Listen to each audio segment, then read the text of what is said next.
दोस्तों आपने अभी हाल ही में सम्राट पृथ्वीराज चौहान की मूवीज के पोस्टर या कोई ना कोई न्यूज तो देखी ही होगी। सम्राट पृथ्वीराज चौहान जिसमें मेन किरदार निभाया है हमारे बॉलीवुड के स्टार अक्षय कुमार ने। दोस्तों लेकिन क्या आपको मालूम है कि इस मूवीज में बहुत सारी झूठ बातें दिखाई गई है, बहुत सारी ऐसी झूठी बातें दिखाई गई है जो इतिहास से बिल्कुल परे है। जी हाँ दोस्तों, आज की इस वीडियो में हमारा टॉपिक यही है, सम्राट पृथ्वीराज चौहान पर बनी एक मूवी जिसमें इतिहास के साथ बहुत फेरबदल किया गया है और बहुत बड़ा झूठ भी दिखाया गया है। दोस्तों इस फिल्म के रिलीज होने के साथ ही हमारे देश में चर्चा का विषय ये मूवी भी बन चुकी है और बहुत सारे अलग अलग बातें सामने आ रही हैं। दोस्तों सब कह रहे हैं कि इतिहास में ऐसा कुछ था ही नहीं जो इस फिल्म में दिखाया गया है। बहरहाल हम इस बात पर पूरी रिसर्च करके अब आपको बताते हैं कि आखिर इस मूवी में जो दिखाया गया है वो सही है या फिर पूरी तरह से झूठ। तो मेरी आपसे मोहतबाना गुजारिश है कि इस वीडियो को आखिर तक मुकम्मल जरूर देखिएगा। तो चलिए दोस्तों बिना वक्त ज़ाया किए शुरू करते हैं आज की वीडियो।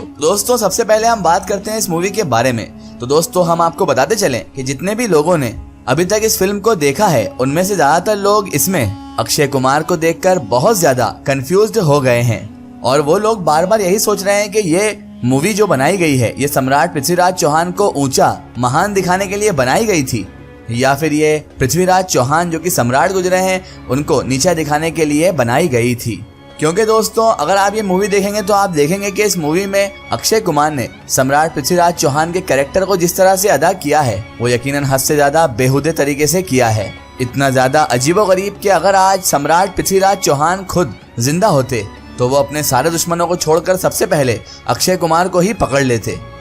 जैसा कि दोस्तों आप सभी लोग जानते हैं कि हमारे बॉलीवुड इंडस्ट्री में पहले भी इतिहास से रिलेटेड कई सच्ची कहानियों पर मूवीज बनाई गई है, जैसे जोधा अकबर, पद्मावत, पानीपत, ऐसी बहुत सारी हिस्टोरिकल मूवी हमारे बॉलीवुड इंडस्ट्री में बनाई गई है। अब ये सारी मूवीज भी सच पर आधारित थी या नहीं, पूरी तरह से सच्चाई बयान की गई या नहीं, ये तो एक अलग टॉपिक है।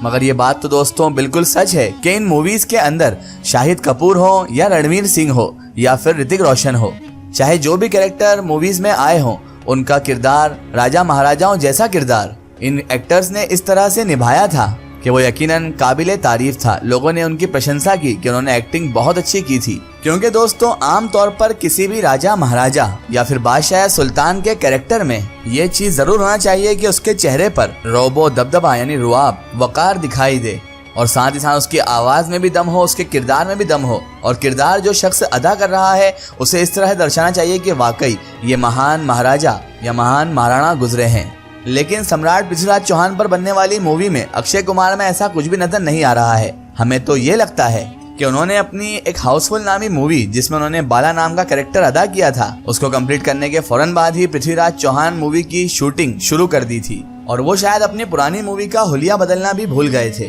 दोस्तों हम ऐसा इसलिए भी कह रहे हैं, हमारा मतलब किसी का मजाक उड़ाना नहीं है, लेकिन सम्राट पृथ्वीराज चौहान का इस तरीके से किरदार निभाना ये बहुत गलत बात है और खुद अक्षय कुमार भी इस बात को एक्सेप्ट कर चुके हैं कि उन्होंने इस पूरी फिल्म को 42 यानी 42 डेज के अंदर ही कंप्लीट भी कर लिया था। इसके अलावा दोस्तों ये बात भी साफ तौर पर जाहिर हो चुकी है, क्लियर हो चुकी है कि ये मूवी अलग अलग लोकेशंस की बजाय सिर्फ और सिर्फ यशराज स्टूडियो के अंदर ही शूट की गई है। अब दोस्तों आप लोग खुद अंदाजा लगाइए और हमें बताइए कि एक हिस्टोरिकल मूवी जो कि किसी सम्राट पर बनाई जा रही है, इस मूवी के साथ इस तरीके का शूटिंग करना ये मजाक है या नहीं। दोस्तों किसी भी एक अच्छी हिस्टोरिकल मूवी के लिए बहुत बड़ा बजट, एक लंबा टाइम और अलग अलग लोकेशंस पर शूटिंग की जाती है, लेकिन दोस्तों सम्राट पृथ्वीराज चौहान पर बनने वाली इस मूवी में बड़े बजट के अलावा सब कुछ गायब कर दिया गया है। अब दोस्तों हम आते हैं इसकी स्टोरी की ओर। तो अगर बात करें हम मूवी की स्टोरी की तो आपको हम साफ तौर पर बताते चले दोस्तों कि इस मूवी में साफ तौर पर यह दिखाया गया है कि राजा सम्राट पृथ्वीराज चौहान अजमेर के राजा होते हैं, जबकि इनका एक मौसेरा भाई यानी खालाजाद भाई जिसको आप लोग जयचंद के नाम से भी जानते होंगे, उस जयचंद को कन्नौज का राजा दिखाया गया है। तीसरी तरफ दोस्तों इनके एक नाना भी होते हैं जो दिल्ली की गद्दी पर उस वक्त बैठे हुए होते हैं। दरअसल दोस्तों पृथ्वीराज चौहान के जो नाना थे उनका कोई बेटा नहीं था, सिर्फ और सिर्फ 2 ही बेटियां थी। इन दोनों बेटियों में से एक बेटी के लड़के का नाम तो पृथ्वीराज चौहान था, जबकि दूसरी बेटी के लड़के का नाम जयचंद था। अब बात ये थी कि पृथ्वीराज चौहान के जो नाना थे वो हद से ज्यादा सम्राट पृथ्वीराज चौहान को ही पसंद किया करते थे, इसीलिए उन्होंने अपनी पूरी के पूरी सल्तनत सम्राट पृथ्वीराज चौहान के हवाले कर दी थी। मगर दूसरी तरफ दोस्तों उनका दूसरा नवासा था जिसका नाम जयचंद था, वो उसके नाना के इस फैसले से बहुत ज्यादा नाराज हो गया था और उसने फिर पृथ्वीराज चौहान से आधी रियासत वापस मांगी, क्योंकि उसका मानना था कि इस पर हमारा आधा आधा हक है। मगर पृथ्वीराज चौहान ने ऐसा करने से साफ तौर पर मना भी कर दिया, जो इन दोनों के बीच बहुत बड़ी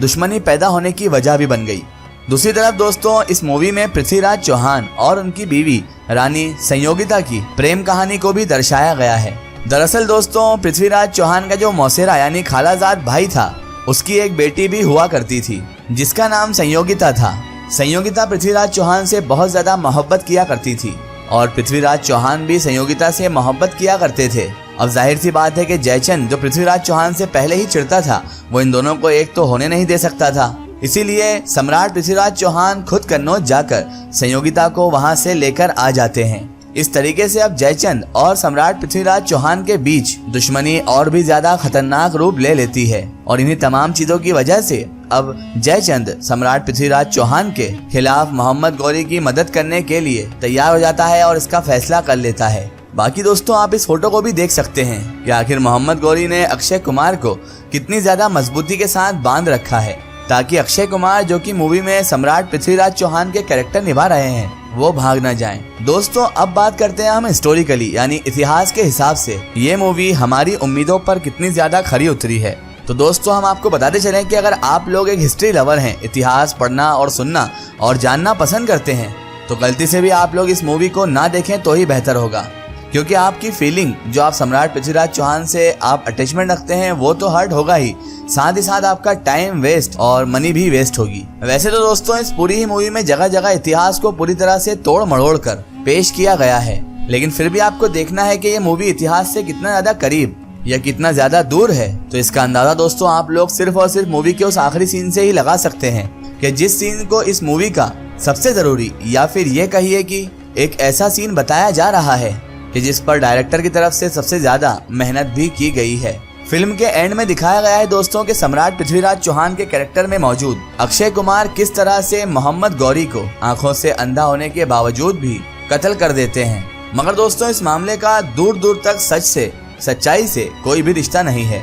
क्योंकि दोस्तों आप दुनिया में मौजूद कोई सी भी ऐतिहासिक किताब उठा लीजिए, चाहे वो किसी भी इतिहासकार ने लिखी हो, चाहे वो किसी हिंदू राइटर की हो या मुस्लिम राइटर की हो, या फिर चाहे वो किसी यूरोपियन राइटर की ही क्यों ना हो, आपको किसी भी राइटर में या उसकी बुक में, चाहे कोई सी भी इतिहास की बुक हो जो सम्राट पृथ्वीराज चौहान या मोहम्मद गौरी से रिलेटेड हो, उस इतिहास की किताब में आपको ये साफ तौर पर दिखाई देगा कि पृथ्वीराज चौहान की जो मौत हुई थी वो 1192 में हो गई थी। यानी जब तराइन के दूसरे युद्ध में मोहम्मद गौरी ने पृथ्वीराज चौहान को हराया था, तो उसके बाद ही उनकी मौत भी हो गई थी। दूसरी तरफ दोस्तों, मोहम्मद गौरी के बारे में भी सभी इतिहासकारों ने ये मेंशन किया है। सभी इतिहासकार यही लिखते हैं कि मोहम्मद गौरी की मौत जो हुई थी वो 1206 में हुई थी।